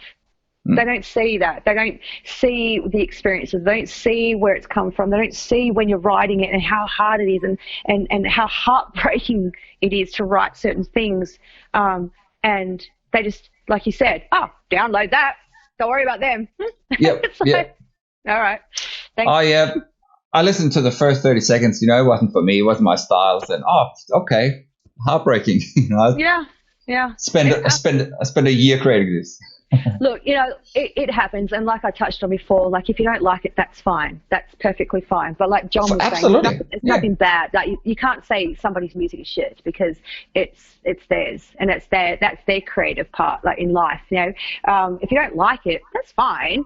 But if you do like it, pay for it. Yeah. Right. And it's just you wouldn't call up a plumber and you wouldn't turn on your tap at home and so on and expecting that to be free. But music is it's something that everybody uses music daily. To amplify different emotions, or just to run it in the background when you're driving to work or something. Of course, absolutely. You're feeling a bit this way, you put on something. You're feeling really stoked, you put on something that amps you up. You're feeling reflective, you put on something that will help trigger those memories. Whatever. It's just the thing that people use all the time, and I don't understand why artists are not getting that back from them. Like, I mean, it's the internet screwed everything for us, as artists and stuff. So, different platforms obviously screwed it up more, but it opened up other avenues at the same time, I suppose, as well. But, of course. So there's that kind of love-hate relationship with it, and there's like scales. But at the end of the day, a song to buy doesn't cost much money. It's cheaper than a coffee at Dome. Buy the freaking song, man! Like, come on. Buy the T-shirt. Buy the T-shirt. When you go to a gig, yeah. Support your bands and your artists, for Christ's sake. It's otherwise we can't do what we do. Gear is expensive, man. You know. But people don't realize that, I suppose. Because they choose not to. I think, like I said to you before, I think that we live in that society where everything's so readily available to people that they feel entitled to having everything readily available to them. And they just have stopped thinking. They've stopped being human. They've stopped thinking about where it comes from, that this is not just a computer-generated song. This is coming from people and feelings and artists and bands that merge together to write this for you. So, they need to remember to be human about it. Yep. There is a lot of questions coming in now, so let us try and jump through some of them. We've got Lottie James is asking, do you have a certain routine before a gig, certain songs you listen to or anything? I think it depends on the gig. I definitely will always do some vocal warm-ups. Vocal health is really important, and I want to try and be able to keep singing for a while now. So I know vocal warm-ups are so important, and people are like, just get up there and blast. But nah, because I can't do that if I haven't warmed up. Like, it just won't happen. I'll sound like a frog. Like, I'll just be croaking up there. So definitely vocal warm-ups for me. I'll either do them, I start at home, have a shower and get before the gig. I'll start at home, maybe do some humming in the car. I'll get to the gig. I'll go backstage and do these warm-ups. As for listening to music before I get on, no, not generally. I was saying earlier, I get pretty anxious, and if there is music on, I would generally want to sing to it, and that's not warming up my voice. So I generally, I'll generally just no, I don't. I actually, it's my adrenaline starts running anyway. Probably around the time I'm getting ready, like when I'm putting on my makeup and getting, my adrenaline starts kicking in, thinking about the gig and stuff. So I don't need any more amping up. Excellent. Yeah. Well, I think that's what answer that question. Let's see who else we've got here. I suppose Kelly Lee is asking roughly about the same. She said, "How do you warm up before a gig?" But that's pretty much what would you just say? Yeah. So Chad Wolfung saying, "Hello, what is your go song to get your blood pumping?" That's a good question. Yeah, my go-to. Well, I have a few for different purposes, but it's Black from Sevendust, Face to Face from Sevendust. They definitely my charge up songs for sure. Depending on what I'm doing though, like this is the thing, like I love cooking, right? So when I'm in my kitchen, I've got a really big kitchen, I love it, and so I always listen to music when I'm cooking. And this is good. I can't believe I'm going to say this, but Don't Stop Believing by Jenny. That's my jam. I'll put that on and be like, yeah, chop that stuff. Yeah. So it just depends on what I'm doing at the time as to what's kind of going to motivate me for the outcome. But yeah, that's it. Awesome. But definitely Sevendust. Those two songs, and that's always been that way. Always. Yeah. Well, again, you have some pretty deep reasons for that. What we've got here, Rochelle Singleton. What would be your ultimate concert and where?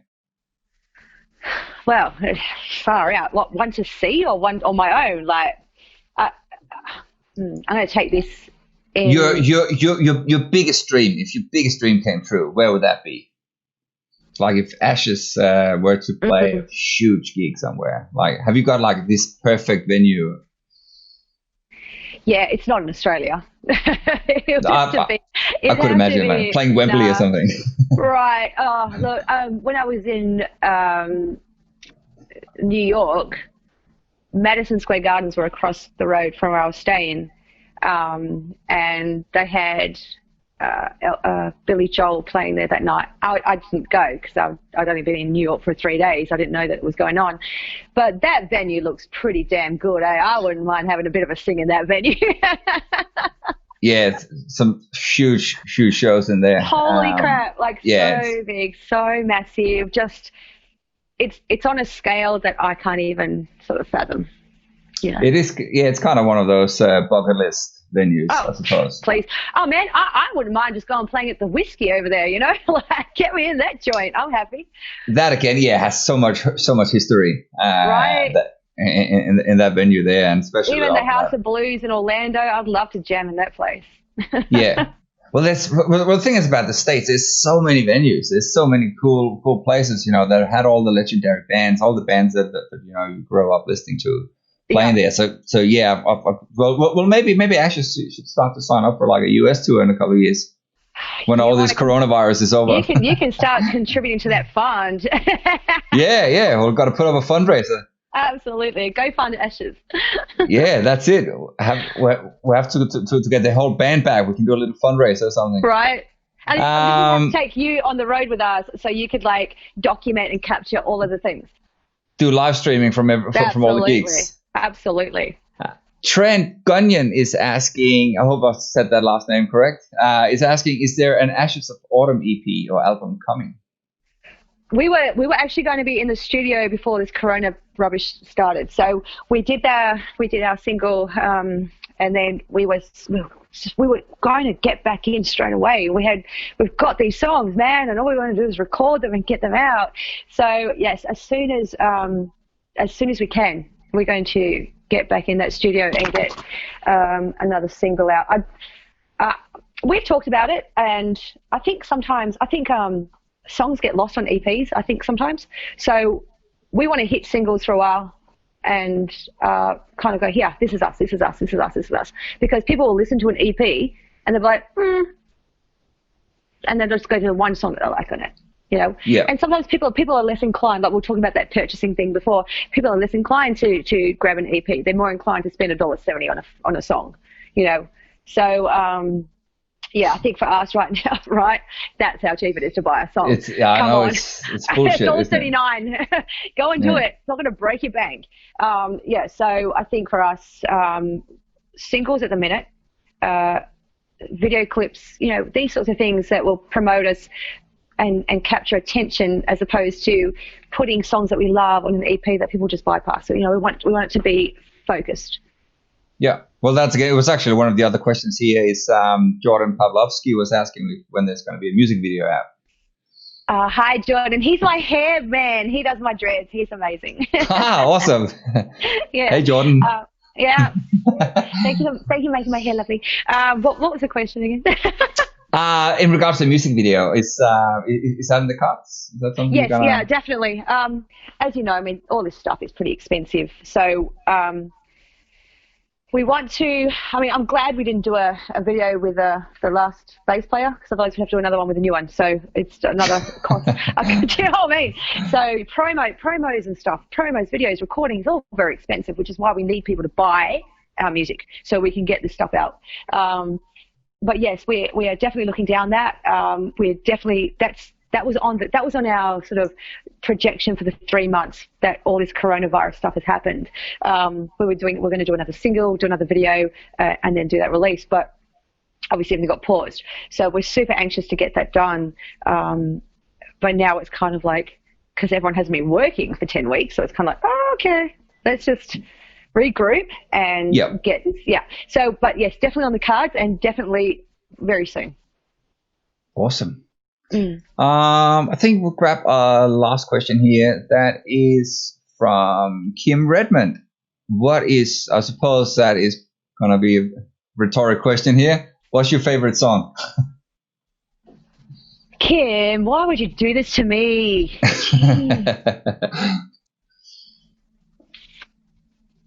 No. There's no way that I can. There's just no way. A couple. I was gonna expect you to say some Sevendust stuff here, but oh, for sure. But there'd be. What's your favorite? If you could name maybe a favorite album or a couple of favorite albums. Okay.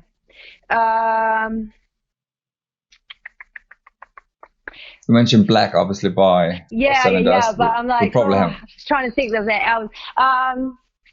For me, gosh, it's really tough. Sevendust has such a big catalog, and it's always just amazing, and each album is different. The album that I can't pick one album from them. I just can't. I love Seasons, and I love Animosity, and I love Cold Day Memory. I love All I See Is War. They've got so many, but out of those four, I would probably sit with Cold Day Memory as, if I was going to pick up one album right now, I'd put that one on, because from the beginning to end, that album, man, is so solid, so just jam packed full of goodness. Clint came back in the band, because he left for a couple of albums, came back in the band with that album, and you can just hear that ferocity and that passion within that songwriting. So for me, that's a gold album. Soundgarden, absolutely. I've always I love Chris Cornell. Skunk and Nancy, I love too. So oh, wow. Sunburnt and Paranoid is probably one of my favorite go-to albums. Skin is oh my God, she's hectic, right? She's an amazing vocalist, and we could only dream to ever be, that good. Yeah. She's a freak. Definitely one of my vocal idols as well. And I don't have many female vocal idols. I tend to gravitate toward male vocals for whatever reason, but she's definitely up there. So awesome. Yeah. Awesome. Sorry, I couldn't answer that, Kim. No, she's just saying, yeah, okay, I get it. Yeah. Right. And she should. She's a singer and a musician and songwriter. She's totally get it. Yeah, sort of being put on the spot. Yeah, I don't even think I could tell you the favorite song. You know what I mean? It comes down to a bunch, of course. But right. You did well. Thank you. It has been, Mel, it's been an absolute pleasure. I'm very, very grateful for you taking the time out on a Wednesday night and coming and telling us all these beautiful stories and very personal stories. Oh, I loved it. Yeah, I was so nervous about doing this. I was like, oh my God, but it's been so great. It has, yeah. We could talk the ears off a deaf man. I'm happy to do that. Yeah, we should definitely do this again. And again, it'll be super. I'll be super stoked to hear some more Ashes when you guys get some singles out. So I'll be more than happy to help sharing that as well. Oh, that'd be fantastic. Maybe I can get a couple of the fellas in or something as well, or maybe one of them as well. We can kind of hit it up together. That'd be cool. For sure. Do you want to just introduce the last song? That's your single. This is our single with Ashes of Autumn. This song's called Let Go. Go and buy it, please. and people can find you. Let me see. I'm just gonna put your credits back on here again. So can you just tell people where they can go and find out a bit more about you and Ashes? We're on all the platforms, We're on Instagram, so Ashes of Autumn Band, that's us. I'm on Instagram under Melly_Flynn. We can go to Facebook, hit me up at Melanie Flynn Official. You can send me messages and stuff there. Don't send them a private one because, I won't see them. And then Ashes of Autumn on Facebook. So, go and have a look. Go check us out. Also on all platforms for, Spotify, YouTube, Apple, for the song as well. So go and stream and go and buy some t-shirts, people. Please go and buy some songs. Mel, thank you so much. I will put on the song Let Go now, and I'll talk to you soon. All right, you take care. Take care. Enjoyed it. See ya. Me too. Thanks, Mel. Thanks so much for tuning in or listening along to the show. If you like the show, please don't forget to leave a 5-star review and subscribe to my social channels. It doesn't cost you anything, but it greatly helps me to build my networks and my chances of getting sponsors to keep this show running. If you want to take it to the next level, please head over to patreon.com/Stephen Helhammer and become a patron by joining the exclusive community there. You can start from as little as $3 per month. And for just a little extra, you get access to some fantastic features, outtakes, behind the scenes stuff, and much, much more. That's less than the cost of a cup of coffee per month. And that way you can help me build better content. I can devote more time to find awesome guests and just generally just keep everything flowing. If you want to be on the show or subscribe to my mailing list, send an email to steven@helhammer.com, and that is HELhammer.com. That way I can start sending you exclusive invites, random stuff, and messages that, who knows, you might enjoy. So that's it. Have a rocking day ahead, guys, and I will see you on the live stream or in your headphones very soon. Take it easy.